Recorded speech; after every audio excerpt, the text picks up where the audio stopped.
and welcome to Career Center. I'm Kimberly White, Executive Director of the Community Career Center, a resource center located in Naperville for people in career transition.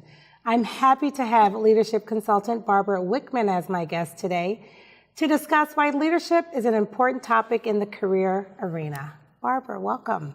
Hi, thanks for having me, Thank Kim. you so much for coming in and talking to our audience today. I know that currently you are a leadership consultant, but you've also done work in the corporate arena. And I'd like to just hear a little bit about your background, and we'll go from there. Sure. Well, I spent about 22, 23 years in corporate America, and with some of the companies locally that you might hear. So you know Sears, Motorola, Surly. And during that time, I was always in the role of organizational development, talent development, or leadership development, which means basically my job was to help the corporation grow, help the organization grow, look at strategy, look at structure, and then look at the individuals within the organization to make sure that they were the right leaders. Do they have the right competencies? So I did that for those companies in a global role. So my experience has been pretty exciting over the past 20-some years. Yeah. So in those roles, so you're working right in the C-suite, and you're helping to develop and work with those leaders. Absolutely. In order to create a culture, if you will. Absolutely. In the company. Have you yourself experienced laying off folks while? Oh, yes. Yeah. Unfortunately, I've also been in a human resources role in addition to all of those. So I have been on the side of laying off people during the times when businesses were really downgrading and having to let people go. It's a very uncomfortable, very terrible thing to have to do as a human resources professional. I also have been on the other side of that, where companies have, split up or been acquired, and also been on the receiving end of being laid off as well. So I have both sides of the equation. Both sides. And how have things changed over the years? Have you noticed kind of a change in how folks are being laid off, or is there a right or wrong way to do it? That's a good question. There's two sides of the story. There's the legal aspect. And sometimes the legal aspect doesn't allow you to be as maybe human as you want to be. There's certain things you can and cannot say. And those who are doing the layoffs go through a lot of coaching to understand what those laws are. On the other hand, it's such a human event. I mean, you are impacting people's lives. In some cases, there's stories where people have, a spouse who's ill at home, and they're now concerned not just about their job, but about insurance. So there's so many things that you need to really think about. So it's not just about the act of laying off, but it's making sure that you have services and support for those individuals after they leave that day to really help them transition to the next phase of their life and make it as comfortable as possible as you can. So you try to make it unique to each person. I mean, you try to find out what's going on, and then I'm assuming they're still doing that today. I hope so. Yeah, I certainly hope so. I haven't done layoffs for a long time, but I think that's true. I think that maybe during a time when the businesses, what was it, the 2008, when things were really bad and you had mass layoffs, it probably felt more like a production line, and that probably didn't feel good for anyone. And I know I've had, human resources friends who they're just exhausted, and they get really upset over what they have to do. It's a really difficult place to be for those doing it as well as those on the receiving end. And in your role as a leadership person in those companies, were you able to, and then were you received well by giving advice and feedback on how to make sure these layoffs were happening? Absolutely. Whenever that decision is made, no matter what level you're at, it's difficult for everyone. It's a difficult conversation to have. There's always concern and care about the people. So there's always a lot of conversation going on before, during, and after that event. So I want to talk a little bit about corporate, in your corporate role, but then you decided to switch and start doing consulting and leadership. Why was that? What was kind of the thing that drew you to doing that? Well, I'll tell you what, I've had a great career. I've had a tremendous career, and I say, I have had the ability to travel to hundreds of places around the world and touch thousands of people around the world. And that is a great experience, and not everyone gets that experience. However, having done all that, there's more that I want to do. There's more change in the world that I want to create. There's more awareness that I want to create outside of the confines of a corporate environment. It doesn't mean that corporate's bad. It just means that I want to be able to touch more people on a larger scale. That's important to do. I think you have a quote I think I heard you say about you want to create happy people. What was the quote that I read about that you said? What I really say is, I want to create awareness so that people can be happy, make better people, make better decisions for better relationships to have a happier world. Yeah. Because in the long run, that's what we all want. We all want to be happier. Unfortunately, our brains are wired for survival. Those two are in conflict all the time. So the more that we can help people really feel good because they have done the right things as well and taken responsibility and accountability and made things right, we can have a much better world out there. Right. All right, so I want to delve right into our topic here. So why is leadership an important topic in the career arena? Oh, it's hugely important. From anywhere from interviewing to getting the job and starting it and being on the succession plan, across the board, leadership is critical. And the reason is because leadership capabilities aren't just for people who have titles of leaders. Right. Leadership capabilities are things like honesty, integrity, accountability, decision-making.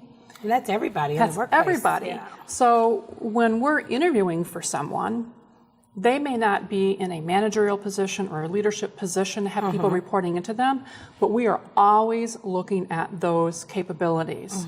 So you may not say that I'm a leader, but you have to have the skills and capabilities as a leader. Everybody does. Everybody does, because you never know when a situation's going to arise that you're required to step into that role and be a leader at that time.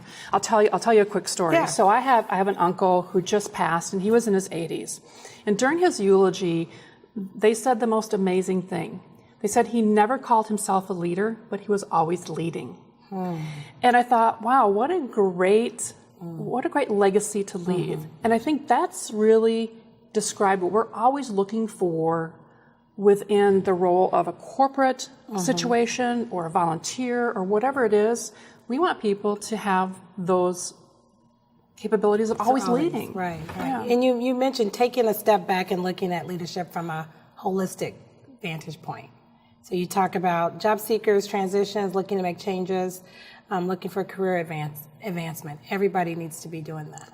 Everybody has to be doing it. It's not something that you can isolate as I'm going to go get a job and all I care about are my skills for the particular role. It is all encompassing. It's the whole person that we're hiring. We're not just hiring for you to do that job. We're hiring you to be a person who's going to come in and build relationships, be part of the success, and help wherever you are grow. Yeah, that's part of that interview process. They want to know that they're bringing you on and you can be part of the team and do that. Yeah. What is the leadership platform and why is that so important? So the leadership platform, think of it like this. So if you've ever been to a museum and you've seen a work of art sitting on a platform in the middle of the room, that's what I call the leadership platform. People will often call it the, like, whatever you stand for. But really what it is, you're on stage all the time. People have a view of you that's 360 degrees as a leader. So when you think about if you go to the museum, you see the statue, what do? You walk around the statue, you look at it, look at what that is. I wonder what the artist did there. I wonder what and you walk around and you make comments. You're observing all the time. That's exactly what the leadership platform is. Everything that you say or don't say, everything that you do or don't do, every twitch, every little wink that you make, everything that you do is observed. And people will talk about it. They're going to go back and they're going to discuss it. They're going to interpret whatever it is that you do. And it may not be right. So from a leadership perspective, you always have to be aware that people are always observing you. And that's not just for if you have the title of leader, it's everybody, right? They're always being observed. Yeah. So to that, employee, the job seeker that says, I just don't want to be a leader. That's just not who I am. It's just not in me to do that. And again, it's not about you being the title of a leader. It's about having those capabilities that you need to do to be successful within the job. Those attributes that you look at as leadership, there's maybe one that's really different, right? Leaders are required to create a vision. Everything else, it's exactly the same. Yeah. Do you think that the word leadership scares some people? I think it does. Yeah. I think often we put this big, like, whoa, bubble around a leader, right? And if you look at it, again, integrity, respect, Honesty, all of that. values, make decisions, do the right thing. We want everyone to do that, right? Everybody wants that person on their team. Yep. What are some things people need to know about leadership? Well, they need to know a couple things. First of all, whatever you do, whatever you say, it matters, right? Words matter. Words absolutely matter all the time. And they matter from helping people be successful to negatively impacting the culture, right? So when you talk about words matter, here's a really interesting thing. Like if you're a leader and you have people reporting into you, you have a community. And one of the things that happens with a community is that people want to belong. People always want to belong to something, right? So if you choose words that may make people feel like they aren't a part of that community, all of a sudden, all that stuff in the back of their brain, that very historical, evolutionary stuff, kicks in. And they start getting nervous and upset and concerned, and we don't know why their behavior changes. We have to realize that as leaders, whatever we say, it matters because people are looking to you for acceptance, for guidance. And if you give them the opposite, it can have a very detrimental effect.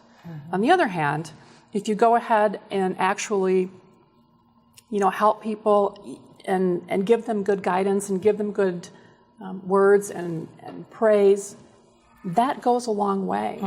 They want to do more for you. It encourages them. It motivates them.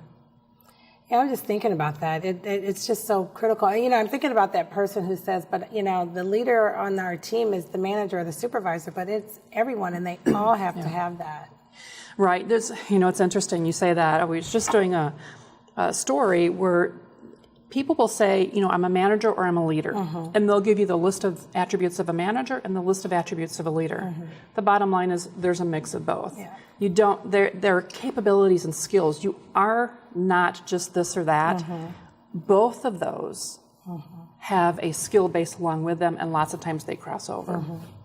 And when you say words matter, I mean, it's, words and all the things that you do matter. It's whether it's coming, something you're saying, or it's your social media and all of those things. Oh my gosh, right? social media.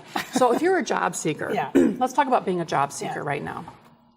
Social media is so critically important. Everything that you say and everything that you do. Remember, when you're on a platform and you're on stage and they're walking around and you're that statue in the middle of the museum room, that includes your social media. They will go look up your Facebook. They'll look up your Instagram. They'll look up anything that you have put out there, and you are now being judged or assessed. We're going to go into that a little bit more when we come back. How's that? That's all right. great. Up next, Barbara and I will continue the leadership discussion as it relates to social media and communication. We'll be right back after these very important public service announcements.